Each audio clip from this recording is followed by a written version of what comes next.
안녕하십니까. 여의도 24시입니다. 여러분들 이번 시간에는 한덕수 국무총리, 한덕수 대통령 권한대행에 대해서 얘기를 해보겠습니다. 여러분들 지금 현재 이 친윤 세력들이 이 한덕수 총리, 한덕수 권한대행을 갖다가 대선 후보로 띄우기 위해서 소위 말하는 한덕수 대망론, 한덕수 차출설 이런 것들을 자꾸 띄우는 유포하는 그런 경향을 보이고 있는 것 같습니다. 그리고 또 이 한덕수 총리의 대선 출마를 촉구하는 그런 움직임이 실제로 있지 않습니까? 연판 잠깐 있었다는 거 아니겠습니까? 오늘 기자회견을 하려고 했다가 이 당 지도부의 만류에 의해서 그 기자회견을 하지 않았지만 성일종 같은 사람은 또 거기에 대해서 공개적으로 또 이 한덕수 총리의 이 대선 출마를 촉구했지 않습니까? 이런 것들을 보면서 정말로 어처구니가 없었습니다. 어제 제가 영상을 통해서 그 말씀을 잠깐 드렸습니다.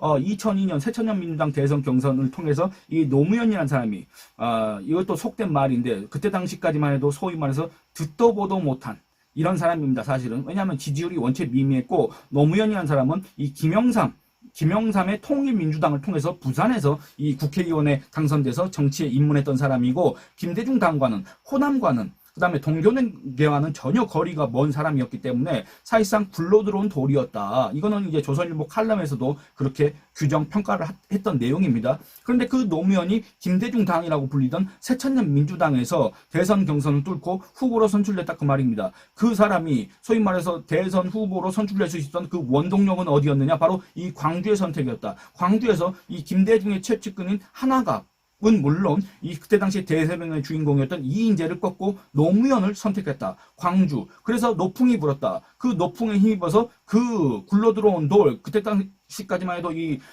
전라도 사람들 이 전통적인 김대중 지지층한테는 듣도 보도 못한 그런 노무현이라는 사람이 일약 새천년민주당 집권 여당의 대선 후보가 됐다 그 말입니다. 근데 그 이유가 문제였습니다. 뭐냐면 여러분 당연하게도 예를 들어서 이 김대중의 가신그룹 동교동계 있지 않습니까? 이 동교동계에서는 아마 하나갑 이런 사람들이 대선 후보로 선출됐길 바랐을 겁니다. 또는 김대중 전 대통령의 지원을 받는다고 알려졌던 그 이인재 의원 이런 사람이 또 당선되길 바랐을 수도 있습니다. 그런데 갑자기 자기들과는 전혀 거리가 먼 연이 없는 그러니까 자기들이 비집고 들어갈 틈이 별로 없는 그런 노무현이라는 사람. 그러니까 이 노무현이라는 사람이 대선 후보가 되고 대통령이 된다고 할 경우에는 자기들의 기존의 정치적 기득권 우리 뭐 선상님 모시면서 그렇게 고생을 했는데 그래서 우리가 이제 집권 여당이 돼서 이제 좀 이렇게 누리려고 했고 그게 몇 년 되지도 않았는데 좀 노무현이라는 사람이 대선 후보가 돼서 우리의 정치적 기득권이 위협받는 거 아니야? 왜냐? 실제 노무현은 자기들의 또 그런 측근 그룹들이 있었지 않습니까? 그 운동권 그룹들.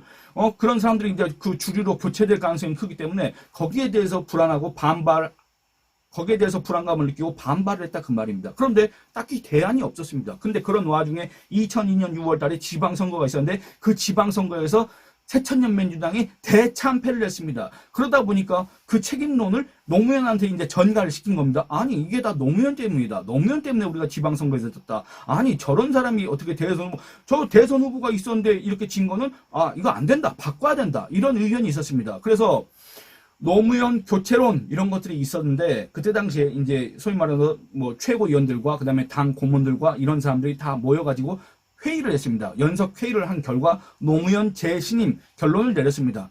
그런데 그 이후에 여러분들 월드컵이 있었습니다. 월드컵. 이 월드컵을 통해서 누가 또 스타로 떠올랐습니까? 애초에 우리가 16강에 들어가면 잘 들어갈 것이다. 이런 생각을 했었는데 우리가 4강까지 올라갔지 않습니까? 근데 그 뒤에 누가 있었냐 그 말입니다. 바로 정몽준이 있었습니다. 정몽준. 여러분들 정몽준.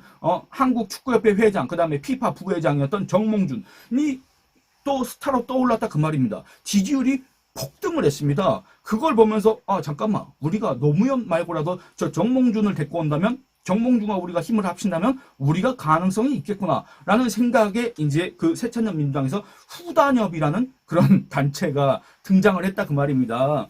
그래서 뭡니까? 그때 당시에 이제 지금은 아마 많은 분들이 기억하시지 못할 테지만 김대중 때 보건복지부 장관 했던 김원길이라고 있습니다. 김원길 그 사람이 이제 주도를 하고 그다음에 김민석이라고 지금 이재명이 옆에 있는 사람이 있지 않습니까? 그 김민석이가 정몽준한테 갔습니다. 정몽준한테 가서 이제 김민세라는 그런 별칭을 얻었지 않습니까?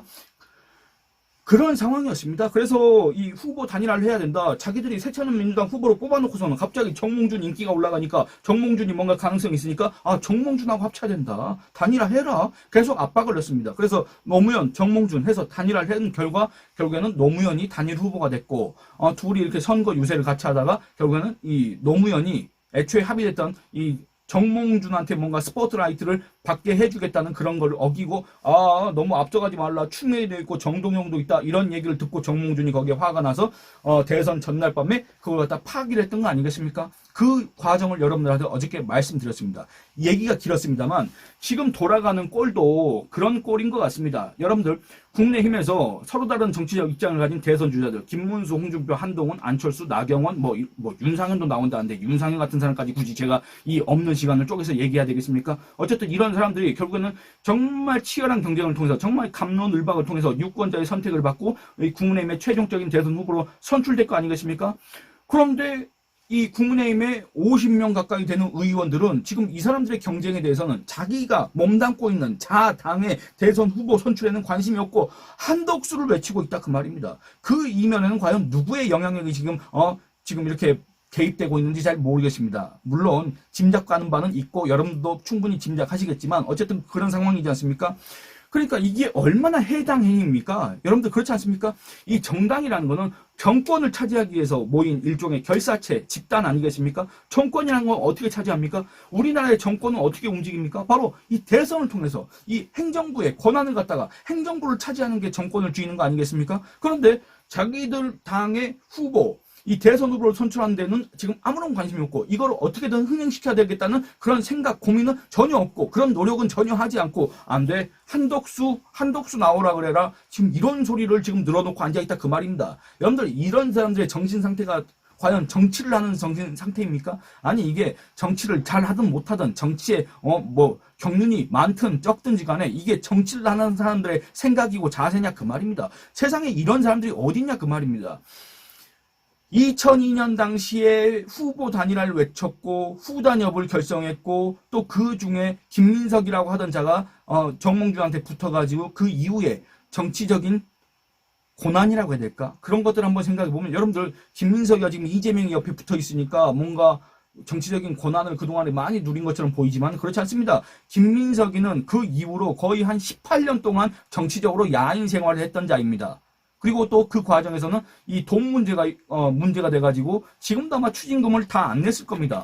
그런 상황입니다. 그러니까 이 자당의 지지층과 자당의 당원들이 뽑은 그 대선 후보를 그렇게 경시하고 멸시하고 외면하고 무시했다가는 그 후과 그 업보가 자기들한테 돌아온다는 걸 분명히 알아야 된다. 아니 세상에 그렇게 노력을 해서 그렇게 치열한 경쟁을 통해서 자당의 대선 후보가 선출됐는데 그 선출된 후보의 당선을 위해서 노력하지는 못할 망정 더군다나 지금 정말 초유의 비상 상황이고 위기 상황이지 않습니까? 정말 준비될 기간이 너무나도 짧습니다. 대선 때까지 남은 기간이 50일밖에 안 남았지 않습니까? 정말 각고의 노력을 해도 모자랄 판에 지금 대통령 권한 대행을 하고 있는 이 한덕수 총리를 향해서 제발 나오시라고 이렇게 얘기하는 자들의 그 정신 상태가 제대로 된 정신 상태냐 그 말입니다. 그 얘기를 하는 겁니다. 아니 다른 사람도 아니고 예를 들어서 반기문 유엔 사무총장 같은 경우는 유엔 사무총장 그 임기가 끝났고 어차피 귀국하는 상황이었고 그렇기 때문에 여러분들 충분히 가능하다고 생각합니다. 반기문의 어떤 정치적인 능력 이런 걸 떠나서 뭐 어떤 명분상으로도 그렇고 어떤 도덕적으로도 비단 받을 바는 없습니다. 그리고 고건 전 국무총리도 마찬가지입니다. 고건 국무총리 이미 국무총리 그만둔 지 오래됐지 않습니까? 그때 당시에. 그렇기 때문에 고건을 중심으로 해서 뭔가 새로운 정치 세력을 구성해 보겠다. 고건을 대선 후보로 띄워보겠다라고 했던 그런 열린우리당 또는 새천년 민주당 내 세력들의 뭐 누가 그걸 갖다 비판합니까? 그런데 분명히 이 자들은 지금 현재 국내힘에 있고 국내힘 대선 경선 지금 준비하고 있는 와중에 대통령 권한대행을 하고 있는 한덕수 총리를 향해서 대선에 나오라고 하고 있으니 여러분들 이게 가당키나 한 얘기입니까? 여러분들 이게 우리 국민한테 먹히긴 한 얘기입니까? 그리고 또 하나 말씀드리겠습니다. 여러분들 고건, 반기문 말씀드렸지 않습니까? 여러분들 고건, 반기문 이 두 인물에 비해서 한덕수는 정말 월등하고 우수한 사람입니까? 한덕수라는 사람은 정말 매력적인 사람입니까? 여러분들 한덕수라는 사람은 정말로 이 대선 후보감입니까? 저는 그렇지 않다고 생각합니다. 한덕수라는 사람은 분명히 우수한 사람입니다. 그 이력만 봐도 보통 사람으로서는 성취할 수 없는 각종 경험들을 다 했던 사람입니다. 그런데 앞서 말씀드린 것처럼 고건이나 반기문에 비해서 우수한 사람이냐 그 말입니다. 월등한 사람이냐 그 말입니다. 대통령감이냐 그 말입니다. 그 부분에 대해서는 전 동의할 수 없다 그 말입니다. 그런데 고건, 반기문은 여러분들 대선 도전에 나섰다가 실패했습니다. 중도 포기했습니다. 그럼 그 사람들은 왜 포기했겠습니까? 먼저 보시기 바랍니다. 이 세 사람들의 공통점이 있습니다. 이 세 사람들은 모두 관료 출신입니다. 평생 관료로 살았습니다. 그리고 또 고건 같은 경우에 여러분들 국무총리를 지낸 바 있습니다. 이 한덕수 총리와도 비슷합니다. 고건은 김대중 때, 노무현 때 두 번 국무총리를 지냈고 이 한덕수 총리, 노무현 때, 윤석열 이때 국무총리를 지냈습니다. 뭐 이런 각종 경험을 행정관료로서 각종 경험을 쌓았다는 거, 그 다음에 최고위 직을 맡아서 국정을 조율하는 자리에 있었다는 거, 그런 덕분에 어떤 국정 운영 능력에 대한 평가, 그 다음에 안정성에 대한 평가, 이런 것들이 좋았다는 거, 이런 공통점들이 있을 겁니다. 반기문 역시 마찬가지입니다. 뭐 반기문 보고 뭐 기름장어라고 얘기했지 않습니까? 그만큼 뭔가 이렇게 조율하고 이렇게 두루두루 관리를 잘하고 안정적이고 그런 면이 탁월했다는 평가를 받은 사람이 바로 또 반기문이다 그 말입니다. 그리고 또 지금 한덕수 포함해서 이 세 사람은 지금 소위 말하는 이 차기 대안으로 지금 꼽히고 있는 사람이기도 합니다. 고건도 그랬고 반기문도 그랬고 지금 한덕수도 약간 그런 식의 움직임 분위기가 있지 않습니까? 그런데 중요한 거는 고건도 실패했고 반기문도 실패했습니다. 왜 두 사람이 실패했습니까? 여러분들 고건은 그리고 또 반기문은 정치적으로 모호했기 때문에 그렇습니다. 고건 같은 경우에는 소위 말하는 반노 세력, 그러니까 노무현 정권의 실정 이런 것들에 대한 분노, 사람들이 이게 크기 때문에 안 된다, 친노 이런 걸로는 안 된다, 그렇기 때문에 고건 같은 사람이 나와야 된다, 그런 움직임이 있었습니다. 근데 고건은 정치인으로서의 어떤 경험이 없었기 때문에, 정치적 기반이 없었기 때문에 거기에 편승하려고 했지만 제대로 안착하지 못했습니다. 그리고 또 하나 있습니다. 이 기존의 정치인들, 그러니까 이 열린우리당 측에 정동영 이런 사람이 있었지 않습니까? 이 차기 주자들이 이 고건에 대해서 강력하게 반발을 했고, 두 번째는 이 노무현 당시 대통령과의 관계가 별로 좋지 않았기 때문에 한마디로 어느 것 하나 정치적 기반으로 삼을 만한 곳이 없었습니다.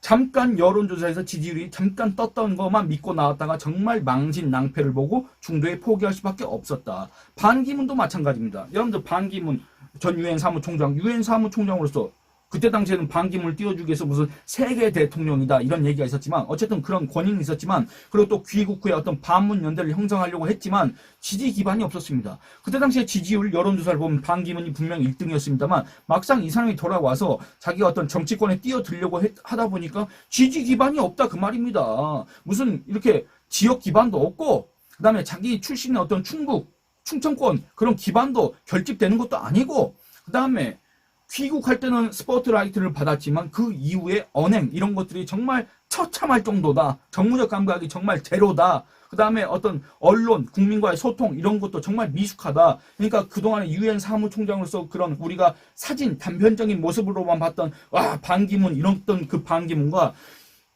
대선에 나가고자 하는 그 반기문, 정치인 반기문과의 그 간극은 너무나도 차이가 컸다. 이런 것들이 극명하게 보였기 때문에 반기문도 결국에는 실패할 수밖에 없었다 그 말입니다. 그런데 지금 한덕수 국무총리, 대통령 권한대행, 이 공홍과 반기문과 다릅니까?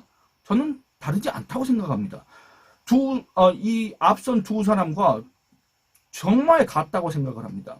지금 한덕수 권한대행이 인정받는 건 뭡니까? 뭔가 이 국정 안정성, 그리고 또 과거 경제 관료로서 이렇게 두루두루 거친 점, 그리고 통상에 이렇게 뭔가 전문성을 갖고 있는 점, 그리고 이 미국에서 트럼프가 집권한 뒤에 이런 국제적인 불안정성, 그 다음에 특히 이 관세 문제 이런 것들을 해결할 수 있는 그런 점, 이런 것들을 인정받아서 뭔가 한덕수 대망론 이런 것들에 뭔가 힘이 받는 것 같긴 한데, 아니 정말로 한덕수라는 사람이 그렇게 전문성이 있는 사람이고 이 관세 문제를 풀 수 있는 사람이라고 한다면, 대통령 권한대행으로서 지금 이 나라가 이렇게 난국에 처해 있는 이 상황에서 자기의 온갖 능력을 다 발휘해서 그걸 갖다가 푸는데 집중을 하고 진력을 다해야지 무슨 지금 와서 정치를 한다 그 얘기입니까?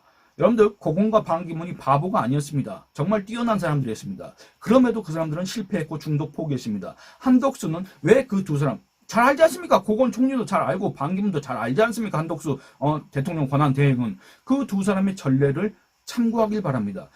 자기 자신은 그 두 사람보다 그렇게 뛰어난 사람인가? 자기 자신은 그 두 사람과 달리 그렇게 대통령감인가? 자기 자신은 정치 일선에 딱 나가면 이 고검 반기문과 달리 정말로 이 국민들을 휘어잡을 수 있는 사람인가? 정말로 이 폭발적인 지지를 얻을 수 있는 사람인가? 정말 냉정하게 자문자답을 해보시기 바랍니다. 그 주위에서 그 누가 부추기더라도 바람을 넣더라도 친윤 세력들이 그 어떤 연판장을 써서 촉구를 하더라도 서초동 아크로비스타에서 그 어떤 연락이 오더라도 그런 건 다 배제한 채 정말 자기 스스로 자기 자신에 대해서 냉정하게 평가를 해보길 바란다. 그렇지 않을 경우에는 아니 사상 초유의 지금 이 국가적인 난국 상황에서 위기 상황에서 그리고 또 이 조기 대선 앞둔 상황에서 대통령 권한대행이 대선에 나가겠다는 식으로 지금 냄새를 풍기고 그런 언론 플레이를 지금 방치를 하는 이런 상황이 대체 어디냐 그 말입니다. 정말 아무리 정치가 여기저기서 정말 초유의 그런 상황을 갖다가 연출하고 있긴 하지만 한덕수 같은 사람마저 이런 식으로 무슨 고민 중이다. 왜 고민을 하냐 그 말입니다. 정말 이해가 되지 않습니다. 이런 점들을 말씀드리고 싶었습니다. 예, 여러분들 이 영상은 여기서 마치겠습니다. 좋아요 많이 눌러주시고 의견 많이 남겨주시고 영상 시청과 채널 구독을 권유해 주시길 부탁드리겠습니다. 감사합니다.